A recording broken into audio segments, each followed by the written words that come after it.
Coming up on Varsity Sports, Matt Mullally joins us to talk WDA spring sports. He's going to give us some big names to watch out for. Track and field is all about the numbers. We've got Alex Heiner to give us some meaning behind those marks. We've also got baseball covered. Jandy checks in with a list of top fireballers and offers up another batch of Jandy-approved plays. All that, plus a look at some of the best upcoming events on Varsity Sports. And hello and welcome to Varsity Sports alongside Jason Andera. I am Jay Elson. Well, the WDA is always a hotbed of high school talent. Let's bring in a guy now who knows about as much about that league as anyone. Matt Mullally is the Sports Information Director for the WDA, and he joins us now on the phone. Matt, it's been nice getting in some games this spring, I bet. What have we been able to learn about the baseball in the WDA to this point? Well, you know what I think has been clear so far in the early going is that there's just a lot of parity in the conference this year. I know Dickinson was the preseason coach's pick to win the conference, and that was something they did last year. But you know, just looking at the standings right now, top to bottom, there's only 2 games separating last from first, and everybody has at least one win, and I think that's been interesting. In softball, I know the WDA has a much different look this year. Tell us about this new pod system and how it works. Yeah, 10 teams. It creates a lot of regular season games, and what it's done is it's created a pod scheduling format for the conference standings. And how that works is there's 10 teams, and they've been split into 2 pods of 5. And how the scheduling works is everybody in their respective pod plays those teams 4 times, and then they will play everybody else in the opposite pod twice. Perhaps maybe the more confusing part is the point scale as far as wins and losses. A team that wins games in their pods receive 1 point, and if you win a game against the team in another pod, you get 2 points. So, it becomes an interesting situation when it comes to adding points and determining where they are in the standings. And finally, in track and field, the WDA has produced some awfully big names over the years. Who should we be watching out for this spring? A couple of names to watch is Kara Hausler is a sophomore from Bismarck High. She currently has the top performance in both the 100 and 200 meter runs. An 8th grader from Bismarck High, Maddie Shirley Fairbairn, has the top time in the 800 and the 3200 meter run. Minot High has a couple of solid hurdlers in Kylie Alexander and Sophie Bengtson. And in the throwing events, Maggie Schwarzkopf from Century is the top shot put thrower and also has one of the top throws in discus. So boys have had some solid performances so far. Out of the top performances or top state standards so far, 14 have come from the conference. I think Bismarck High is the team to beat in the boys' side, but I think Minot and Century certainly will challenge. And of course, in track it comes down to just athletes and depth. But again, it just seems to show that WDA not only has that quantity of athletes and talented athletes, but they also have that quality. That again is WDA Sports Information Director Matt Mullally. Lots of good stuff. Yeah, he knows his stuff. Looking out for this spring as the seasons unfold. Well, we are just getting started here on Varsity Sports. When we come back, Alex Heinert's going to share some highlights from the week that was in track and field. Varsity Sports on Midco Sports Network is presented by AE Tech Electrical Training Center in Rapid City. Varsity Sports on Midco Sports Network is presented by Shields. And welcome back to Varsity Sports, and welcome back now to Alex Heinert here for another week of track and field coverage. And Alex, you were at a smaller meet in Brookings yesterday with just 4 teams competing at the BHS Alumni Qualifier, but there was nothing small about the level of competition up there. Yeah, absolutely not. Between Sioux Falls, Lincoln, the hosts, Brookings, and Aberdeen Central, we had 3 AA schools that boast a lot of talent, plus Madison, one of the best Class A schools every year. Let's go to the highlights and see what was going on. was a cold, windy Tuesday afternoon at Brookings High. Not exactly a great day for track, but the conditions did not faze the Madison girls, and specifically the Madison girls relay teams. The Bulldogs, who will be in the mix for a title in Class A this year, would qualify their medley for state thanks to a great 800 leg from Haley Streff. They'd win the 4x4 as well, with Olivia Rude coming from behind on the anchor carry here for the victory. Another great day by Anthony Bachmeyer of Aberdeen Central. Here he is just edging out Brookings' Mitch McKibben by 6/100ths in the 100 with an 11:48. He'd go on to cruise to a win in the 400, an event in which he was third in its state a year ago. He'd complete the sprint sweep with a 22:62 clocking in the 200 later on. That's the third best time in AA this year. I didn't get that on film, though, because I was watching this guy chase history. Caleb Ellis of Brookings attempting 15 feet, 6 inches in the pole vault. And he's up and he's over! He breaks his own school record, and he improves on his standing as third best all time in South Dakota. That deserves a fist bump.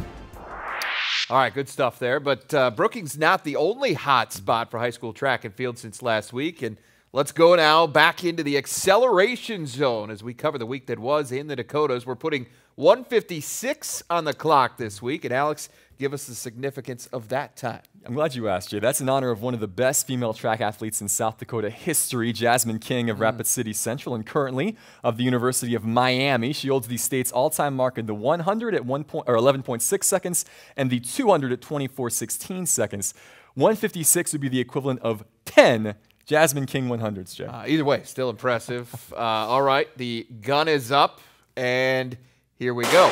The weekend's biggest meet in Rapid City, the Track-O-Rama at O'Hara Stadium on Saturday. Who really impressed in that one? It was a wet day in the hills, so we didn't see the low times or high marks that we normally do at this meet. But despite the weather, Courtney Dowling of Pierre threw down a 400 time of 55.87 seconds. That's a little over a half second off the all-time South Dakota mark that she set herself last spring at the state track meet. That's incredibly impressive, given the time of year and the condition of the track. She's something else. A few other kids that had good days included May Winnicook of Roosevelt, who swept the hurdle events, Angelo Clemency of Custer, who swept the throws, and Tori Glazier of Custer, who won the mile over a really good field in 5:14. Quick time. Lots of other meets going on in both states. Could you touch on some of the top performances that happened elsewhere? Yes! Cue up this week's fast times at Varsity High. We've already mentioned Dowling at the Track-O-Rama. How about a couple of Ethan Parkston guys going off at the Wagner relays? Wes Dvorak and Camden Myers. Those are the best marks in either state this year in the long jump and high jump. In North Dakota, what a strong couple of days for Class B. Varsity favorite Ryan Wheeling of Newtown throwing down the state's best mile time this year at the Hazen Invite Saturday. Riley Miller of Carrington with a big effort in the triple jump. He's now got the best triple and long jump marks in that class. And how about Beatrice Jelland of Park River, Fordville, Lankin? She goes 12:34 in the 100 at the Central Class Invite on Thursday. She's just a freshman. She posted the 2 top times in Class B in the 100 in 2 different meets last week. Wow. Well, speaking of North Dakota, there are 2 girls from Bismarck that have really distinguished themselves early in the season. That's right. In the past week, Kara Hostler has put up the best time in North Dakota in the 1, the 2, and the 4. Her Bismarck teammate Maddie Shirley Fairburn ranks either first or second in the 8, the mile, and the 2 mile. These kids are a sophomore and an 8th grader. Watch out for them this year. Well, with that in mind, has their emergence made you rethink your choice of Century to win Class A this spring? It made me pause for a moment. Oh, there's our buzzer. But when I saw those times, the Patriots are so good. That's my answer. We're out of time. Yeah, we are out of time, but certainly a valiant effort there out of you, Alex. Take a breath now, because after the break, more track and field coming up as we dig into the numbers and show you who's qualified and who's overly qualified for this year's state meet. That's next. Varsity Sports on Midco Sports Network is presented by AE Tech Electrical Training Center in Rapid City. Varsity Sports on Midco Sports Network is presented by Shields. And welcome back. Well, I think we'd all agree that every sport has a certain set of numbers that signify excellence. Rushing for 100 yards, putting up 20 points, 10 rebounds. Those are threshold marks of greatness in football and basketball that we just know as sports fans. Well, track and field is no different. In a sport that's all about the numbers, we're bringing back Alex Heiner to help explain which ones hold special significance. Hey, thanks, Jay. Well, like you said, numbers are everything in track, but figuring out which ones are important can be difficult sometimes. So again, figuring out which numbers, which marks matter in high school track and field, that's what this is about. As you know, both North and South Dakota have a set of state qualifying standards that athletes have to achieve to reach the state meet. Each class offers up different standards, and they're determined a little differently depending on class. For example, in Class AA in South Dakota, the automatic standards are based on the average 6th place finish in an event at state from the past 6 years. It's very scientific. If you hit that mark, you're guaranteed to be in. Those numbers are a good indication of the best of the best. So when you're at a track meet or you're just scrolling through results in the sports section, it's not a bad idea, if you want a good context of what you're looking at, to pull up those state standards and do some comparison. That's what I do. Now, if you're a normal person, though, and don't happen to have a set of standards close by, here are a few to burn into your memory to help make sense of what you're seeing. Let's start in the boys 200. For the boys, now 22 seconds, that's the range that you want to be in if you want to be elite. If you're in the 23s, you're good. If you're below that, though, you're great. Only 6 boys in South Dakota and 9 in North Dakota have run in the 22s this year, and nobody has gone under that just yet. For the girls, 26 seconds. That's the mark you're looking for, and a tough line to break. But if you're in the 26s, you're a top runner regardless of class. And by the way, for some context, Courtney Dowling has run in the 24s this year. Yeah. Let's move on to the 800 meters, where the 2-minute mark, typically the threshold for the boys' side. If you're around that area, you're going to be a good half-miler. If you reach the low 50s, though, you're going to be an all-time great. 156, by the way, the best mark in either state so far this year. That's courtesy of Byron Curl of Bismarck St. Mary's. On the girls' side, that 220 mark, typically the time you want to breach for a shot at a state title. For example, coming up at the Dakota Relays girls' special 800 meters this year at Howard Wood in 2 weeks, we're going to see every participant below that 220 mark, with a few in the 215 range. Now, so far this year, though, only 4 girls in South Dakota and nobody in North Dakota has gone below 220. But again, endurance comes later than speed, so we'll see that number of qualifiers grow as the year goes on. On the field side of things, the high jump's really the easiest one to remember. If you're at or over 6 feet for the boys, 5 feet for the girls, you're going to be in the top 10%. It's a bit of a crowded group right at that mark, but if you go up a few inches, the air gets rare pretty quickly. However, remember, even numbers, easier to remember, so we're going with 6 feet and 5 feet. And finally, speaking of even numbers, 50 feet in the boys' shot put, 40 feet in the girls' shot are really strong throws, and they'll put you in the mix for a state title nearly every year. 7 girls and 13 guys have eclipsed these marks this spring, with the majority of those coming from North Dakota, led by Century's Maggie Schwarzkopf, who's gone 44 feet this spring, and Bismarck's John Tharaldson. He's all by himself in the 60-foot club. So again, 22 and 26 in the 2, 2 minutes and 2:20 in the 8, 6 feet and 5 feet in the high jump, and 50 feet and 40 feet in the shot put. Just a couple of marks to remember, Jay. And all very impressive ones at that. All right, thanks, Alex. We'll stick around, as coming up next, we're going to break down the best of the best on the track and in the field in both states when Varsity Sports returns. Varsity Sports on Midco Sports Network is presented by AE Tech Electrical Training Center in Rapid City. Varsity Sports on Midco Sports Network is presented by Shields.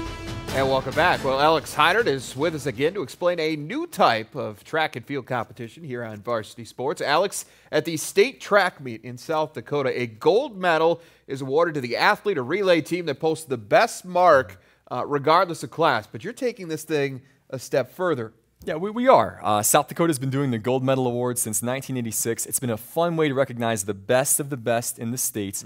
However, this spring, I want to tear down a few borders and get out our elite athletes. I want them challenging for the best mark of the year in the entire Dakota territory. These aren't gold medals, though, that we're going to be handing out, Jay. These are platinum. Ooh, so the Platinum Medal Award. That's right. The platinums for short, given for the best performance of the season in every event held in both North and South Dakota. All right, how about an example then? There, of course. Well, so let's look back last year. In the boys 400 meters, Adam Belhaj of Sioux Falls Lincoln puts up a season best time of 48:39 seconds at the state meet. He wins the state title just ahead of Cam Holmes of Brandon Valley. He would win the AA gold medal, but he wouldn't have won the platinum. That would have gone to Century's Landon Yoakum, who threw down a North Dakota state record time of 47:84. So, and again, by the way, so you don't have to do this at state. It feels that way, but if you put up a great time early in the spring and that holds up through the rest of the year, even if you don't win a state championship, you can still be a Platinum Award winner. Absolutely. I don't see why not. This is our award after all. So right now, though, Alex, how are things looking in the race for the inaugural Varsity Sports Platinum. You know, normally, if I'm going to go into details on this, I would probably need a location change as well as a wardrobe switch. But fitting. My smoking jacket hasn't come in yet, and I'm still waiting for those iron-on platinum crests to come on as well. So I'm just going to sit here and we'll just talk back and forth. That's fine, too. This is going to be the first weekly update on who the best of the best is across the Dakotas. It's going to start right now with a look at the platinum leaderboard in the boys track events. The races are tight in the sprints, just like you'd expect. Multiple athletes under 11 seconds in the 100, a good contingent below 22.5 in the 2. Brennan Schmidt of Freeman, though, is the only runner in either state to enter the 48-second territory in the 400. He's got a little distance between himself and the field after throwing down a 48.5 last week. That puts him in a tie for 12th best all-time in South Dakota. Maybe the biggest surprise on here, though, Newtown's Ryan Wheeling making the cut in the mile above the likes of Jacob Simmons of Sturgis or Lincoln's Will Lauer and Nate Schroeder. Wheeling, again, won the mile and the 2 mile at the North Dakota Class Bs last year. He's also second in the 2 mile on this list behind Lauer's 9:33, although Will's PR of 9:05 kind of on a different level there. On the field side, there are a few marks that really stand out, beginning with John Tharaldson in the shot put. His closest competition, Alex Talley of West Fargo, is at 56.8 That's 6 feet behind Tharaldson's best this year. Caleb Ellis of Brookings is a 1.5 feet better than anybody else in the pole vault. He's currently 4th all-time in South Dakota. Tyrell Rosenkrantz there of Spearfish, all by himself in the triple jump. Nobody else in either state has joined him in the 45-foot club this spring. Quick shout out, by the way, to Wes Dvorak, who along with Spearfish spinner Damian Hall on the list in 2 different events, the 110-meter hurdles and the long jump for Wes. On the girls' side, Macy Hines jumps out at you right away as her 12.2 in the 100, the best mark in either state. Again, she won the Class B state cross-country title in South Dakota this fall, and she's the best 100 runner in either state right now. We'll see if she can stay there, though. Every running event is going to be hotly contested, with the exception of the 400. Courtney Dowling's in a class by herself there. We've already had one other athlete, only one, go under 57 seconds. That was Kara Hostler of Bismarck, and she only did it by 1/100th of a second at 56.99, Dowling in a class all by herself. Speaking of hundredths, Maddie Shirley Fairburn of Bismarck has the 3,200-meter belt by only 7/100ths of a second after beating Century's Jordan Jacob last week at the Charlie Denton Relays in a photo finish. That's a photo finish in the 2 mile. That's incredible. On the girls' field leaderboard, it's a couple of North Dakota Class B kids that are really standing out. Ricky Lindley of Watford City is over half a foot beyond the competition in the triple jump. Kari Hoalter of Carrington, 5 feet better than anybody else in the disc at this point. And finally, congrats to Peyton Johansson and Grace Finney for making the list this week. But look for that high jump and pole vault mark to really move up soon once Lexi Whitmire and Clara Lyons start getting it going. All right, well, we look forward to more platinum talk as the weeks roll on here. Thanks, Alex, for that. When we come back on Varsity Sports now, we'll look at the week ahead in high school sports. Your 7-day outlook coming up next. Varsity Sports on Midco Sports Network is presented by AE Tech Electrical Training Center in Rapid City. Varsity Sports on Midco Sports Network is presented by Shields. And welcome back. Well, it's time to bring back the Varsity Sports forecast, and that means Jason Andera is back. And this week, Jandy, you're going to get the forecast started with fire danger. Tell us what fire danger has to do with baseball. Yeah, we're getting a little out of the box in this one. I know that, but follow me here. These are the pitchers that are putting hitters in danger of fire, some big-time fireballs. And let's start with one of those pitchers, Austin Johnson, the ace of that Yankton staff, threw a shutout in his first outing this year. 4 of those innings were no hit. And then Jake Bear for the Roosevelt Rough Riders. Maybe not the first pitcher you think of for the team, but already 20 Ks in his first 16 innings, 2-0 on the year.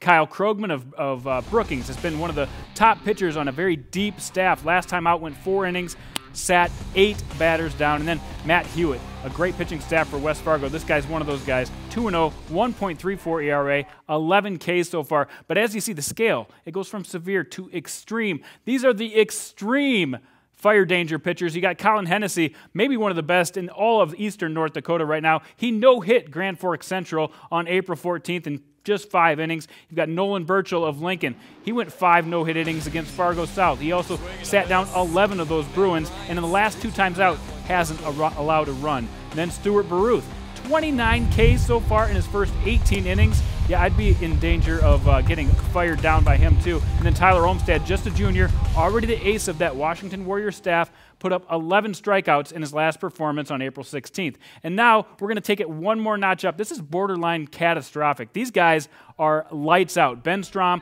2-0 on the year, hasn't given up a run, has a save, 13 Ks in his first 2 outings. And then Parker Harm, this guy's a future NDSU Bison, one of those baseball factory All-Americans who went to Mesa, Arizona to pitch over the winter, already has 2 shutouts in this early season. Well, speaking of early season, we've seen some great plays early in the season, and all the plays up till now these are the ones that are special. These are Jandy-approved plays. And let's move to Yankton for the first one, where Lincoln played against Yankton last Thursday. Shot to center field. Michael Heine, look at this. He knows how to use the carpet. A double bounce, nails Evan Rasmussen at home plate. Great tag by Adam Walter.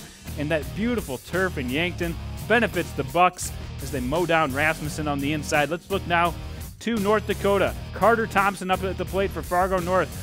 One bounce into the gap. Beautifully played in the outfield, and another great block at home plate. West Fargo gets it done. Andrew Eno with a beautiful tag. Now we go to game winners. This one, second and third, Lincoln down by 2 to Fargo South in their last at bat. Caleb Anderson, huge double, scores not 1 but 2, and the first big walk-off win of the year for Lincoln. And you see, you got to celebrate the walk-off hit. And more great game-ending plays. This one in Yankton. Look at the beautiful dive that time by Krogman, who dishes it to second base, ends not only the inning, ends the game, gives Brookings a huge win. And then we'll move back to Harmondon. Look at Jake Bear ranging over his shoulder on the catch, and then heads-up awareness, makes the play for the double play. And 3 plays in a row like that to end the games. Those are beautiful starts to the season for Jandy-approved plays. So that's just a few. Make sure you hashtag Jandy-approved, by the way, if you see a great play out there. Now a quick look at the next 7 days. Some of the best events coming up. Softball coming up. Jamestown, one of the most surprising teams, taking on Bismarck on Thursday. You see the North Dakota Relays in Bismarck over Thursday, Friday. A couple other baseball games of interest. You see the top team in Class A, St. Thomas More, head east to take on Sioux Falls Lincoln. Some more great matchups as you see throughout the week. Be looking for those, and we'll try to wrap those up next week, Jay. All right, thanks, Jandy. And that is going to do it for us for this week. For Jason Andera, Alex Hodert, I'm Jay Elson. Thanks for watching.